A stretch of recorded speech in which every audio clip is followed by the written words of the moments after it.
Good Saturday morning, everyone. Taking a live look at Boulder, where the huge CU-CSU game is going to be going on tonight. The Rocky Mountain Showdown has been played since 1893. It is calm there now, but give it a couple hours and it's going to be totally different. Happy Saturday, everyone. Anusha here along with Corey. Mark is actually going to be joining us live from Boulder today. We're going to be checking in with him coming up at 6:30. We were just talking about, we got the pretty chilly start to the morning, the coldest we've been. The coldest we've been so far in September, 46 degrees, which is pretty normal for this time of year. But it's kind of strange we haven't hit anywhere near 30s. It's so funny. I forget that even happens in September sometimes. Yeah, you know, it is strange. And this year and last year looks like no 30s in September. Okay, so not in the forecast for us. All right. But what is in the forecast is some really nice weather. Yay. And it's going to be a great day for some college football leading up to the big Rocky Mountain Showdown tonight. And there's going to be a lot of sunshine and snow melt in the mountains. Yeah, snow melt. We got all that 3 to 6 inches in some parts of the mountains over the last 2 days, and that'll all melt off. That we're not accumulating snowpack just yet. This is a shot from Breckenridge Ski Resort yesterday, and you can also see on the bottom of the screen a little bit of fall colors starting to show through there, and that is something that's going to be happening soon. We usually hit the peak of fall colors somewhere around September 20th, so by next weekend, later this week into next weekend, we'll probably be in full display, and I think it's going to be a really great show this year, according to the Colorado State Forest Service. And here's the day in Denver. The display will be lots of sunshine today. Barely a cloud in the sky today. Highs up in the upper 70s today. All right, looking absolutely gorgeous. Thanks so much for that. Well, this morning we are following a crash at I-25 and 8th Avenue. This is a live look at one of our CDOT cameras. This is on the northbound side, which has been shut down for hours at this point. The entrance ramp is also closed. This is video from that same camera from around 4 this morning. There's not a lot of information about the crash, only that involves 3 drivers. There were serious injuries, and police said to expect delays in that area. Of course, we're going to update you as we know more. Jury selection has started for 2 of the 3 officers charged in the death of Elijah McClain. In 2019, the 23-year-old, who did not break any laws, was walking home when officers put him in a carotid hold and paramedics injected him with the sedative ketamine. He died 3 days later. Suspended Aurora police officer Randy Rodima and former officer Jason Rosenblatt each are facing charges of reckless manslaughter and second-degree assault. Opening statements in their trial could start as soon as Tuesday. A trial for the 3rd involved officer is expected to start in the next month, and the 2 paramedics involved could be going on trial in November, but they are asking the state Supreme Court to drop their charges.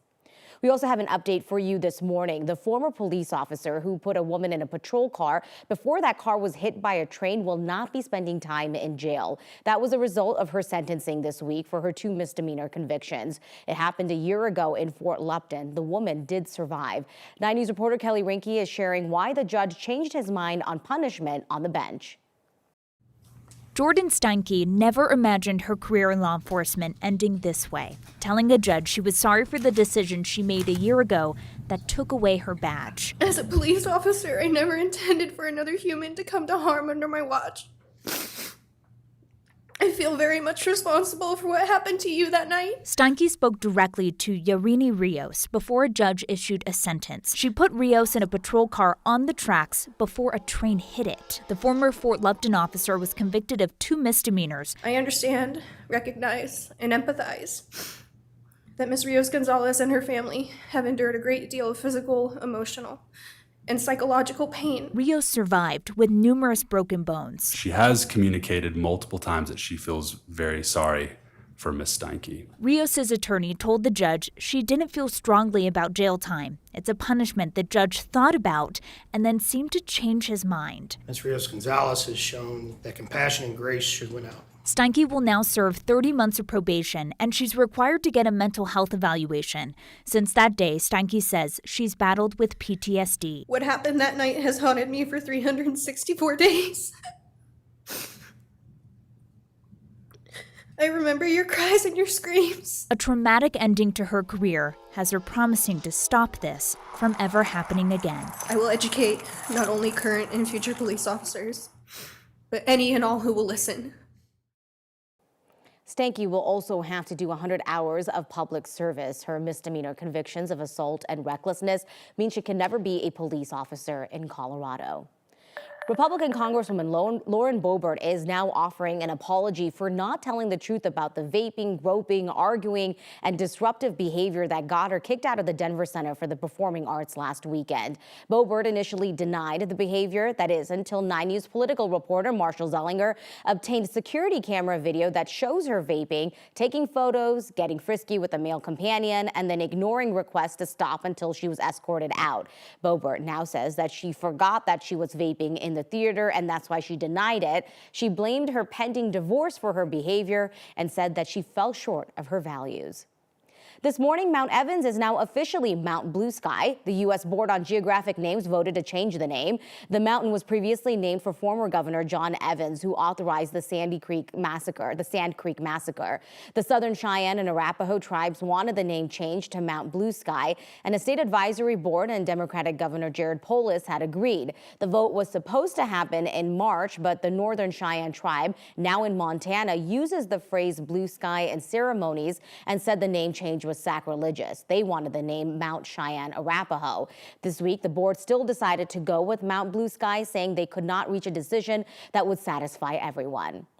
Before Colorado reintroduces gray wolves, the federal government plans to give the state more authority on when wolves can be killed. The U.S. Fish and Wildlife Service wants to designate Colorado's wolves as a non-essential experimental population. The rule could be final as soon as mid-October. The federal government lists gray wolves as an endangered species, which means the only scenario where a person could kill a wolf is to preserve human life. With this designation, Colorado can create other scenarios where a person could legally kill a wolf. Ranchers tell us they need this, and CPW leaders have been working on it for months now. It's really a positive development. It will allow us to achieve our goal of establishing a self-sustaining population of wolves, and it will allow us to address some of the conflicts that we anticipate will happen with wolves in Colorado. The designation does not apply to the handful of wolves currently in Colorado. 45,000 e-bikes from the brand Electric Bikes are being recalled over an issue with their mechanical brakes. The company says the e-bike's mechanical disc brake calipers can cause riders to lose control. So far, there have been 4 reports of riders losing brake power. That includes 2 injuries with cuts, scrapes, and broken bones. Certain models purchased between November of last year and May of this year are included in that recall. The bike's model name is printed on the rear rack.